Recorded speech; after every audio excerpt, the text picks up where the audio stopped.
Síntesis de la cultura japonesa y norteamericana, pero también de disciplinas artísticas que van desde la arquitectura y la danza y manifestándose en el espacio público. Se trata de Isamu Noguchi. Parques de Noguchi es la exposición que presenta el Museo Tamayo. Could you tell us a little bit about this synthesis?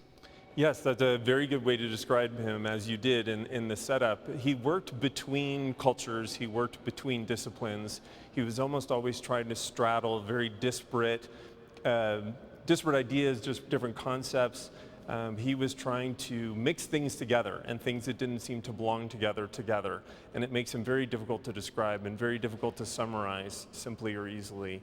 Not just a sculptor, but a designer, as you say, also dabbled in architecture, collaborated with dancers and choreographers and musicians. And it's exactly that kind of collaboration with Martha Graham, someone who was widely aware of the importance of the body and interaction.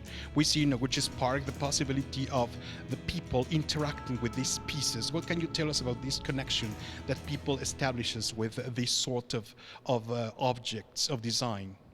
It's a great question because Noguchi is one of those extraordinary people who understood that language is not the only way that we express intelligence. Noguchi really was a physical genius, just as Martha Graham was, and it's one of the ways that they connected.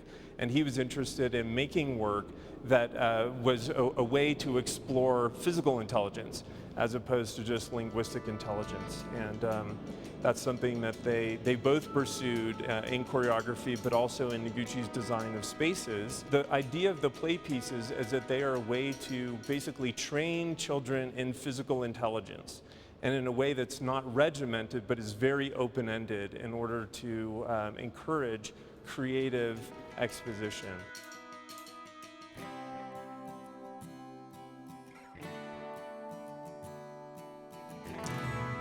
He really was a civilization builder.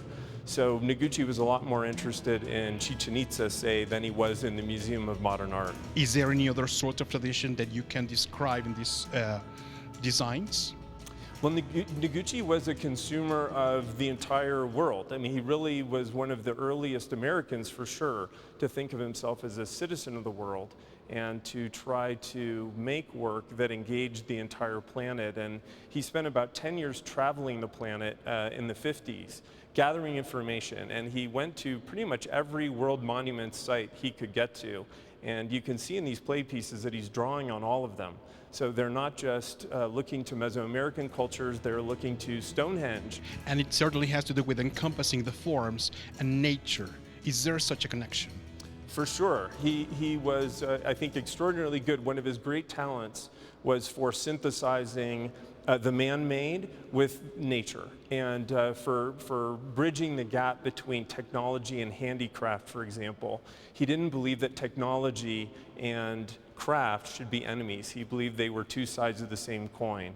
And he felt the same way about technology in terms of the built environment and nature. He really believed that those two things should be in harmony and should be well synthesized in things like his parks and playgrounds and his designs for public space. Well, thank you very much, Mr. Hart, for this interview. Ahí tiene usted Los Jardines de Noguchi, que estará abierta en el Museo Tamayo hasta el 9 de octubre.